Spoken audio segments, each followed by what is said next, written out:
Hey everybody, welcome to the Whole Church podcast for another bonus episode. That's right, it seems like every time we have Professor Moreland on, we have the need to cover more than we can cover in a full episode. So he does like an episode and a half with us when he joins us, which might tell you who our guest is. It's Professor Moreland. And of course, we're also joined by the better co-host, the one and only TJ Tiberius Juan Blackwell. Hello. Hello. Awesome. Yeah, welcome to the show, Professor Moreland. I know I kind of did that backwards. We're doing this to actually cover something that the Pope has recently, I guess decreed is the word, concerning the Latin Mass. But before we jump in, you guys know we like to do half of a silly question for our bonus episodes. We don't want to take up too much time, so we won't do a full question. So I'll just ask everybody, how would you... And that's the half a question, and I'll give my half answer first, let TJ do it, and then Professor Moreland, you can go after that, just give you time to think. My answer is going to be, I think I would start with, and that would be my half an answer to that question. So TJ? I think I would get as many cows as I could find, and then I would... I just really want to know what the question was now. Oh, man. Okay. Professor Moreland, do you have half an answer for us? For how would you? Yes. Yes, okay. How would you manage the classroom this semester? Oh, different approach. Yeah. Solid. Yeah, I like it. Tell what's on my mind these days. Yeah. Nice. All right. Nice. Before we get to the topic of our upcoming episode, you wanted to discuss Pope Francis's recent decree on the Latin Mass. For those listening who don't know what a Latin Mass is or what Pope Francis decreed, could you explain for them what we're talking about with the Latin Mass motu proprio? Motu proprio. Motu proprio. Yes, yeah. I speak Latin. Yeah, no worries. So, Pope Francis delivered a motu proprio a few weeks ago that puts some new severe restrictions on the Latin Mass. The Latin Mass is the Mass that was promulgated.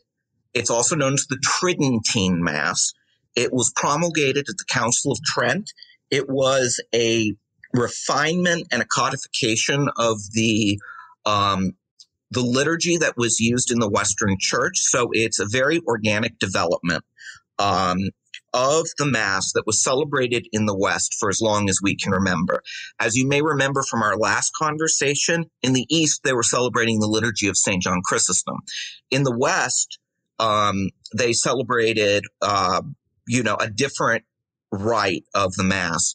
And the Tridentine Mass was the typical way that Catholics worshipped until the Second Vatican Council, which took place from 1962 to 1965. In 2007, Pope Benedict authorized a much more generous availability of the Latin Mass. He allowed any priest to say it at any time, and any priest did not have to ask his bishop for permission. Now, what Francis has decreed is that the bishops will be the ones to authorize permission, and the responses to it have been very multifaceted, and we'll get into that in a moment, what the various bishops have said. Right. So it's more of a return to the post-Council of Trent status quo than it is rechanging of the system. It's a return to the way things were actually not after post-Trent, but after post-Vatican II, where the Latin Mass was really driven underground, and it survived only in some areas. So a lot of us say we've been thrown back into the closet or back into the catacombs, and that we're back to the bad old days of the 80s and 90s where we had to search out friendly bishops to allow us to celebrate this Mass, which is an integral part of our Catholic heritage. So just for a fun question out of ignorance, I know sometimes, if I'm thinking correctly, the Pope speaks authoritatively for the church, and sometimes he doesn't. Since it said decree, I assume this is one of those times where this is authoritatively, right? No, it's not. The Pope is only infallible when he speaks ex cathedra, and he has to speak in accordance with Scripture, tradition, And this decree is riddled with errors in canon law. It seems to be very poorly written and hastily written. And it is actually a huge question that's being debated right now, whether or not the Pope even had the ability by canon law to promulgate this document. It also brings into question an issue that is going to have ramifications that will last centuries. How can the Pope, who is supposed to be the source of unity in the Catholic Church, decide within such a short period of time, while his predecessor is still alive, to revoke something that his predecessor put in? What is this? The White House? We're going to just change policies based on every administration? It's not how the church operates. All right. Yeah, that's some strong words and thoughts. Also, leave a comment on the bonus episode if you just figured out that Pope Benedict II is still alive. Benedict XVI. He is 16th. Still alive. Pope Emeritus Benedict XVI is still alive. Francis is currently sitting on the throne right now. Yeah, interesting. Okay. So last time we talked, I actually had to re-listen to it to try and remember exactly what you and I think Father Jonathan commented some on the different types of Mass as well. And one thing that you said was it was a source of unity between the Catholic Church and the Greek Church because the Latin Mass was a little more similar to the older traditions, like what they teach, which I shouldn't say Greek Church, the Orthodox Church. Mm-hmm. How does this decree impact your worship and then others who felt closer in unity to one another and closer to God with this style of Mass? We've already seen the impact here in Wilmington. The last Latin Mass we had was last month, and the priest that was doing it is no longer feels comfortable doing the Latin Mass, so we're searching for another priest. So this month, we have no idea of whether or not we will be able to have our Latin Mass, which we're having down at St. Mary's. We had 270 people, which is a lot in a small town like Wilmington, last month. So this has hit home very hard. The quality of liturgy that we get in this area, in the New Hanover County area, is very low. It is the same stuff we've been getting since the 1970s. Banal sermons, ugly architecture, horrible music. And this was the one place where we could find beauty and we could worship in the way that my grandparents worshiped. It is the one thing that was bringing in young people into the church, and it's been squashed. The cruelty and the timing couldn't have been worse. And it really does bring into question what the Vatican's priorities are right now in light of other world conditions, like, for example, what's going on in China or the current uprising in Cuba, which they've been remarkably silent on. Right. What roles do tradition and language play in church unity? So one of the advantages of Latin is that it's very theologically precise. One of the things that was beautiful to witness at the Latin Mass I went to is that we would have Vietnamese, Hispanics, Chinese, and Eastern Europeans there, and we were all praying together in one language.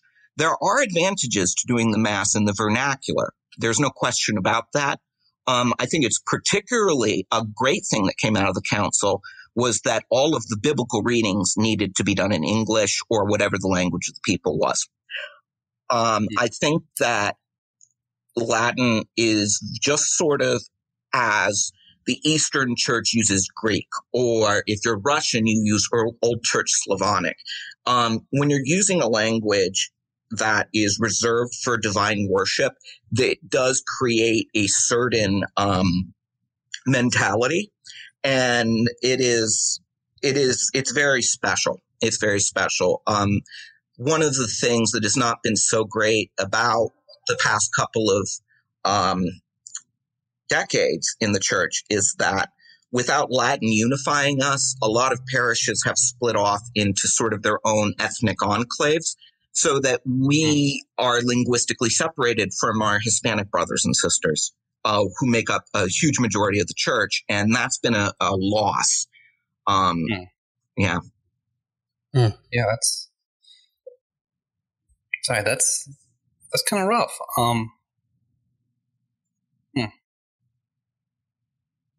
Sorry, I had a question during that, but I forgot what it was. Just kind of the impact of thinking how people are connected through language. I remember what it was. I was going to comment on how we've talked about on the show before. I don't know if it was with you or Sister Rose, but it was on one of our episodes talking about the Catholic Church, and something that the church has done really well, in our opinion, is kind of hone in on that, the unity with our ancestors, right? Like speaking the same language that your grandparents did kind of brings a certain type of connection. And that's a type of unity that matters too. You know, it's not something we talk a ton about on our show, but it does matter. So yeah, I think that was a really strong point as well. It was very interesting that on the day of the motu proprio, the day it came out, I received close to 15 calls. Half of them were from high church Anglicans.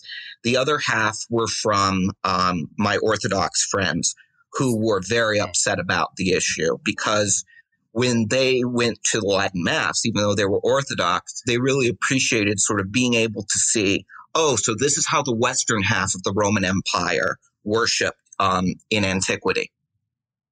Yeah, it was an important part of history. And I suppose it still is. It's not been, from my understanding, it's not that the Latin Mass will never occur again, but it does prohibit a lot of that, right? It's created a chilling effect. There's no question. And a lot of priests and bishops who are looking for career advances are going to think twice. But the response among the bishops has been incredibly diverse. And what I fear is beginning to happen is that the Catholic Church is beginning to balkanize in the same way that the Anglican Church has over issues like liturgy, theology, and that is not a good direction to go. Yeah. Now, when I was reading up on it, part of the reasoning that I read for this decision directly relates to our show. It said it was partially done for the sake of unity. I read part of the reason this happened was because in America, particularly, a lot of the church was divided over the Vatican II Mass versus the Latin Mass, those kind of different styles. And I kind of get the idea that the Pope was trying to say, hey, if we just get rid of the option, there's no division. But I also see, like you've been saying, that it has kind of a polarizing effect. You know, all of a sudden you've isolated one side and kind of makes them feel under attack. Is that kind of a good way to put it?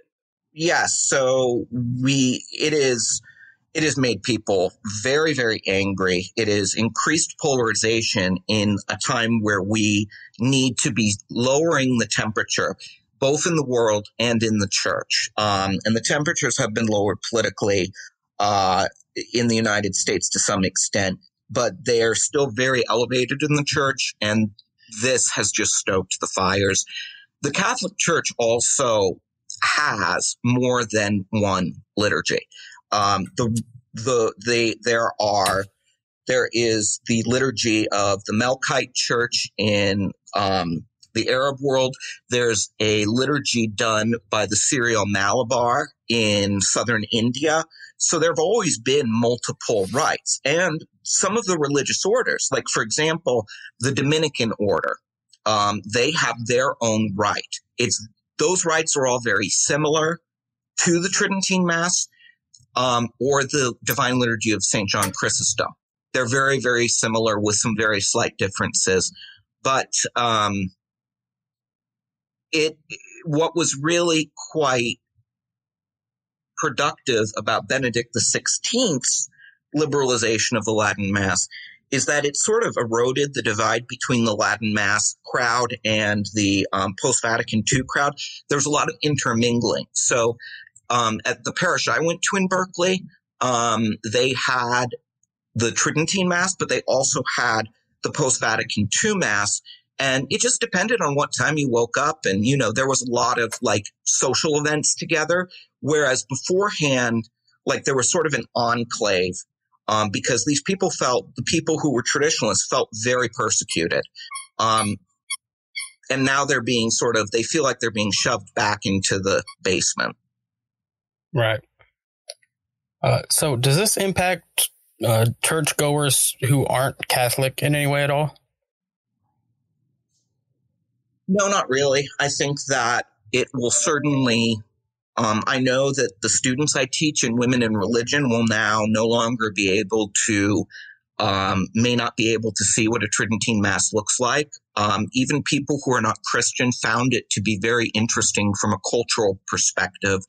And because it is such an element of Western civilization, a lot of my friends who are musicians were very interested in going, because one of the first things you learn in music class is the structure of the Mass, because it is so foundational for Western music. Right. Mozart, Bach, and, even modern composers will write masses. It's a musical format. I think that a lot of non-church goers, however, that really don't care too terribly much about anything religious-wise, will see it as an internal matter, and we'll just sort of look at it from the outside and be like, well, why are you arguing over this? It's a very, very silly thing to argue over. But for us and for our compatriots and our friends in the Orthodox Church and other denominations, I think that from what I've heard, they've not taken it well. And their question has really been, what is going on in Rome? Right. So what are the most practical ways that the church can show unity through this decision? Well, if there are any. Yeah, it's difficult. Yeah. We have to continue, of course, this sounds cliche, but we have to continue praying. We have to continue doing the work in our parishes to make sure that the liturgy is done in accordance with tradition, that it is focused on the worship of God, and it does not become simply a celebration of the community. Christ is present among the community in every Mass. That is a very important part of our faith tradition. But too often, the balance gets out of whack, and it simply becomes a celebration of the community and how wonderful it is. That's an element, but, it all needs to be balanced out. We can socialize at a lot of other things. We come to Mass to worship and commune with, the triune God. Right. Yeah, it's just crazy to think that such a huge blow to so much of the Christian world cannot affect the rest of it. Yes, it's very complicated. Yeah, mm-hmm. It's it is very unfortunate. I also think that I would say that to my fellow Catholics, they've often done a very wonderful job and deserve a lot of credit for reaching out to marginalized communities in the church. They've done a lot of good work with people who are marginalized socially, people who are marginalized ethnically, immigrants, the working poor. They've done really good work with that. I'd like for them to sort of transmit that care and compassion they have for the marginalized for the traditionalists in the church, because we are now being marginalized. I think that if there is perhaps some room for unity, I think that we need to start having discussions of what does it feel like to be let down by the institutional church? What does it feel like to be confused? Because this is something that a lot of people who identify as progressives have a long history of. And, they know what that feels like. This is the first time that we've gotten this in a really long period of time. So maybe if we could tone the temperature and the language down, we could start talking about the pain and maybe find some room for commonality. Right. Yeah. Well, and sorry. No, go ahead. This will just be my last comment on here. Since he had a word for his fellow Catholic brothers and sisters, I'll have my bit for those of us who are in the Protestant church or Orthodox church or anything like that. Check out Romans 12:15. It Paul's talking to the church in the end of Romans, largely talking about unity. He says to weep with those who weep, rejoice with those who rejoice. And I feel like right now, clearly this is a hard time for a huge portion of our brothers and sisters in the Catholic Church. And we need to be praying with them, and we need to really feel what they feel through this.